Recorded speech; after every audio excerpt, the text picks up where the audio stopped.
आज आपका वेलकम है फोरम एकेडमी के इस यूट्यूब ऑनलाइन चैनल पर। स्टार्ट करते हैं हमारी जो क्लासेस शेड्यूल की गई है for CUET, Jamia, MU, BHU, JNU and Delhi University के लिए। हमने टोटल 30 क्लासेस शेड्यूल किए हैं एंट्रेंस के रिगार्डिंग, जिसमें हम सारी वो क्लासेस, सारे वो सिलेबस, सारे वो क्वेश्चंस मेंशन करेंगे जो भी आपके लिए इंपॉर्टेंट है। तो आज जो हम स्टार्ट करेंगे 12th नंबर क्लास स्टार्ट करेंगे, जिसमें मेनली क्वेश्चंस होंगे वो इन्वायरमेंट के रिगार्डिंग होंगे, क्योंकि इन्वायरमेंट से लगभग 3 से 4 क्वेश्चन आते हैं, तो वो सारे क्वेश्चन इसमें कवर करेंगे। तो स्टार्ट करते हैं।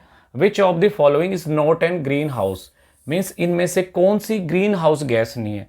तो राइट आंसर क्या हो जाएगा इसमें से? ऑक्सीजन, क्योंकि ऑक्सीजन ग्रीन हाउस गैस नहीं, बाकी ये तीनों methane, carbon dioxide, nitrous oxide, ये तीनों ही कैसी है? Green house gas. Green house क्या मीन्स? एक तरीके से जो टेम्परेचर बढ़ा देती है हमारे एटमॉस्फेयर का, एक तरीके से ग्रीन हाउस का काम करती है, जो कि तो इसके लिए कौन सी गैस रेस्पॉन्सिबल नहीं है? वो ऑक्सीजन, बाकी तीनों रेस्पॉन्सिबल है। अगर इनमें सबसे ज्यादा पूछी जाए तो कार्बन डाइऑक्साइड मेनली रेस्पॉन्सिबल होती है।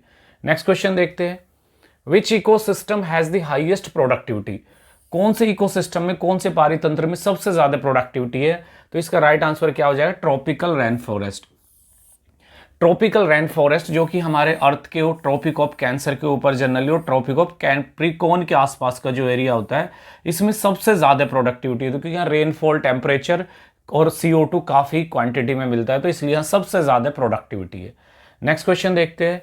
विच layer of the atmosphere contain most of the weather phenomena, अधिकांश मौसमी घटनाएं वायुमंडल की किस परत में होती है?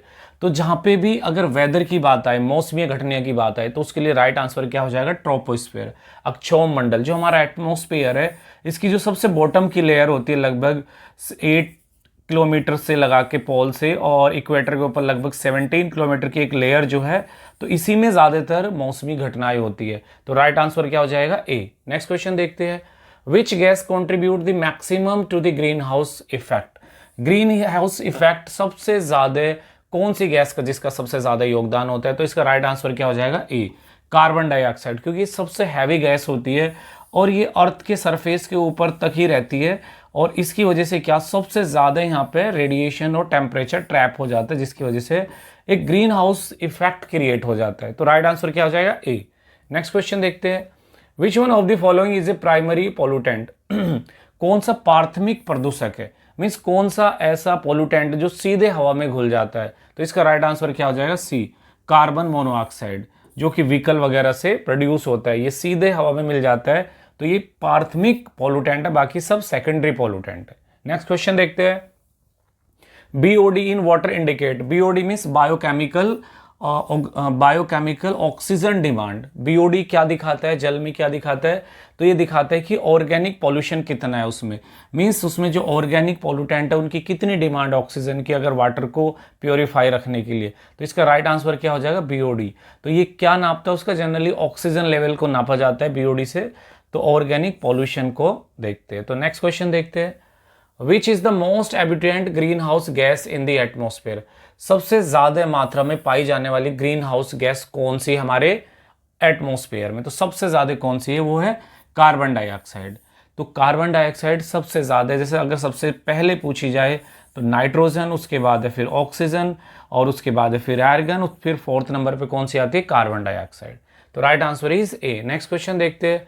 विच term ecological pyramid was first propose by, ecological pyramid means एक पारितंत्र, किसी भी सेल से रिलेटेड या किसी भी ऑर्गेनिज्म से रिलेटेड जो इकोलॉजिकल एक एरिया होता है, एक सर्टेन एरिया होता है, तो ये किसने ये थ्योरी दी, अवधारणा किसने दी? तो ये चार्ल्स एल्टन ने। याद रखिएगा, इकोलॉजिकल पिरामिड मीन्स किसी भी ऑर्गेनिज्म के चारों तरफ का एरिया, आप इसको जनरली ले सकते हैं। तो right answer is A. Next question. Which one of the following is a secondary pollutant, secondary pollutant कौन सा है इन चार में से? तो carbon dioxide, sulphur dioxide, ozone और लीड। तो इसका राइट आंसर क्या हो जाएगा? सी। ओजोन जो है ये डायरेक्टली इन्वॉल्व नहीं होता है, बाकी सीधे हवा में मिक्स हो जाते हैं, कार्बन मोनोऑक्साइड, सल्फर डाइऑक्साइड और लीड भी। तो right answer is C. Next question. Which of the following cycle does not involve the atmosphere, means वायुमंडल में किस चक्र में वायुमंडल शामिल नहीं होता है? मीन्स कौन सी साइकिल वायुमंडल में शामिल नहीं है? तो इसका राइट आंसर क्या हो जाएगा? Phosphorus cycle. बाकी नाइट्रोजन साइकिल भी है, कार्बन साइकिल भी है और ऑक्सीजन साइकिल भी है। Next question, the main source of methane in the atmosphere. Methane का मुख्य स्रोत क्या है? मीथेन जो कि एक ग्रीन हाउस गैस भी होती है, तो मीथेन का सबसे मेन सोर्स क्या है? तो ये वेटलैंड्स होते हैं, जो इस टाइप की लैंड होती है जो पार्शियली या परमानेंटली या सीजनली वाटर एरियाज होते हैं, जैसे लेक्स वगैरह, तो या कीचड़ के एरिया, वहाँ से सबसे ज़्यादा मीथेन प्रोड्यूस होती है। Next question, the ozone hole is mainly observe over. जो ओजोन होल है मीन्स जो हमारा एटमोस्फेयर है, इसमें जो पहली लेयर है ट्रोपोस्फेयर, इसके बाद जो स्ट्रेटोस्फेयर है, तो इसकी बॉटम में होती है ओजोन। तो ये सबसे ज़्यादा, सबसे कम जो थिनर सी लाइन, सबसे बड़ा होल मेनली कहाँ पे? तो इसका राइट आंसर हो जाएगा बी, अंटार्कटिका। ये अंटार्कटिका के ऊपर, क्योंकि अंटार्कटिका में यहाँ काफ़ी आइस जमी हुई है, तो यहाँ से काफ़ी CO2 प्रोड्यूस होती है, काफ़ी ग्रीन हाउस गैस यहाँ से प्रोड्यूस होती है। थोड़ा भी टेम्परेचर अगर बढ़ता है तो जिससे यहाँ पे क्या ओजोन होल क्रिएट हो गया। Next question, the term hot spot in biodiversity means. Hot spot का क्या मतलब होता है बायोडायवर्सिटी में, जैव विविधता में?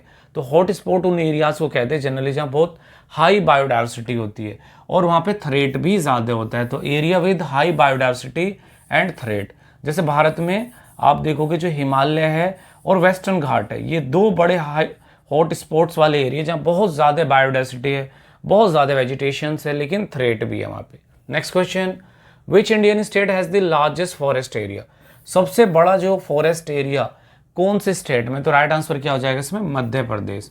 मध्य प्रदेश में in terms of area forest का सबसे ज़्यादा है। Next question, silent valley national park. Silent valley national park है जो कि वो कौन से स्टेट में? तो राइट आंसर क्या हो जाएगा? केरला। नेशनल पार्क क्या होता है कि एक सर्टेन एरिया का प्रोटेक्शन होता है जिसमें वेजिटेशन, एनिमल्स, बर्ड या जो भी स्पीसीज होती है उसको मीन्स वाइल्ड लाइफ एक्ट जो है उसके तहत 1972 के तहत प्रोटेक्ट किया जाता है। तो next question, the largest source of air pollution in cities means सबसे ज़्यादा पोल्यूशन शहरों में किस वजह से होता है? वायु प्रदूषण। तो इसका राइट आंसर क्या हो जाएगा? शहरों की बात हो रही है यहाँ पे, एयर पोल्यूशन इन सिटीज़, तो इंडस्ट्रीज़ की वजह से, व्हीकल की वजह से, क्योंकि सबसे ज़्यादा व्हीकल्स शहरों में चलते हैं तो उसकी वजह से सबसे ज़्यादा एयर पोल्यूशन होता है। तो राइट आंसर क्या हो जाएगा? B. Next question, which gas causes photochemical smoke means photochemical smoke किस गैस के कारण होता है? तो मेनली फोटोकेमिकल जो होता है वो होता है नाइट्रोजन ऑक्साइड की वजह से, क्योंकि बहुत सारी गैसेस का एक मिक्सचर क्रिएट हो जाता है जिसकी वजह से एक स्मोक बन जाता है। तो राइट आंसर क्या हो जाएगा इसमें? A. Next question, the main component of natural gas means प्राकृतिक गैस, नेचुरल गैस का सबसे मेन कॉम्पोनेंट क्या होता है? वो मीथेन। बाकी इथेन, प्रोपेन, ब्यूटेन भी होते हैं, लेकिन मेन होता है मीथेन। 70-80% के आसपास मीथेन ही मेन कॉम्पोनेंट होता है नेचुरल गैस का। Next question, which is the first national park of India. Bharat में पहला नेशनल पार्क कौन सा बनाया गया था? तो याद रखिएगा जिम कॉर्बेट नेशनल पार्क जो कि उत्तराखंड में है, जिसका पहला नाम हेली नेशनल पार्क था। ये भारत का सबसे पहला नेशनल पार्क है, राष्ट्रीय उद्यान। Next question, the Ramsar convention deal with the. Ramsar convention एक एग्रीमेंट, एक ट्रीटी है जो कि ईरान के एक शहर में जिसको साइन किया गया था। ये किससे रिलेटेड है? तो जो दुनिया में वेटलैंड्स है, जो ऐसी भूमि है जहाँ पे वाटर भरा हुआ रहता है, जो डिकम्पोज करते हैं बहुत सारे पोल्यूटेंट्स को, बहुत सारी चीज़ों को, तो वेटलैंड के रिगार्डिंग रामसर कन्वेंशन है। तो याद रखिएगा आर्द्र भूमि से रिलेटेड है। Next question, project tiger watch launch in. Project tiger क्या है कि मीन्स जो टाइगर्स है उनको सेव करने के लिए, उनको रिहेबिलेट करने के लिए, प्रोटेक्ट करने के लिए भारत में कब शुरू किया गया? तो भारत में किया गया 1973 में, टाइगर को बचाने के लिए। तो 73 is the right answer. Next question, which ecosystem store the maximum carbon. Maximum carbon को कौन सी इकोसिस्टम एब्जॉर्ब करती है, जमा करके रखती है? तो इसका राइट आंसर है ओशियन, क्योंकि अर्थ के ऊपर सबसे बड़े पार्ट पे ओशियन ही फैले हुए, लगभग 71% के आसपास ओशियन ही है, तो सबसे ज़्यादा कार्बन भी ओशियन में ही। Next question, which Indian biosphere reserve is the Sundarban. Sundarban में कौन सा बायोस्फीयर रिजर्व है? तो राइट आंसर क्या हो जाएगा इसका? सुंदरवन ही है। सुंदरवन कहाँ पे? ये बेसिकली कहाँ पे? यहाँ बांग्लादेश और वेस्ट बंगाल के पास में है। ये दुनिया का सबसे बड़ा डेल्टा भी है, तो याद रखिएगा ये नेशनल पार्क भी है। Next question, which is the largest mangrove forest in the world. Mangrove forest जो कि फॉरेस्ट की एक टाइप है, जो सबसे ज़्यादा कहाँ? तो ये सुंदरवन में।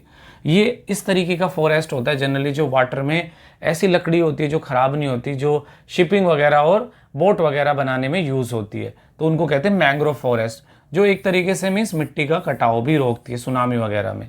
Next question, which is the main cause of desertification, means जो मरुस्थलीकरण है, मरुस्थल जो बनता है वो किस वजह से, तो ओवरग्रेजिंग, क्योंकि जिस एरिया में ओवरग्रेजिंग ज़्यादा होगी तो वहाँ पे क्या होगा कि कटाव मिट्टी का ज़्यादा होगा, तो ज़्यादा वहाँ पे डस्ट उड़ेगा, तो overgrazing is the right answer. Next question, the Chipko movement started in which state, Chipko एक आंदोलन था जो फॉरेस्ट, जो वनों को बचाने के लिए चलाया गया था, जो महिलाओं से रिलेटेड है बेसिकली, तो ये उत्तराखंड में चला था 1973 में, जिसमें मीन्स बहुत सारी महिलाएं फॉरेस्ट या पौध या प्लांट से चिपक जाती थी उनको काटने से बचाने के लिए, तो राइट आंसर इज ए।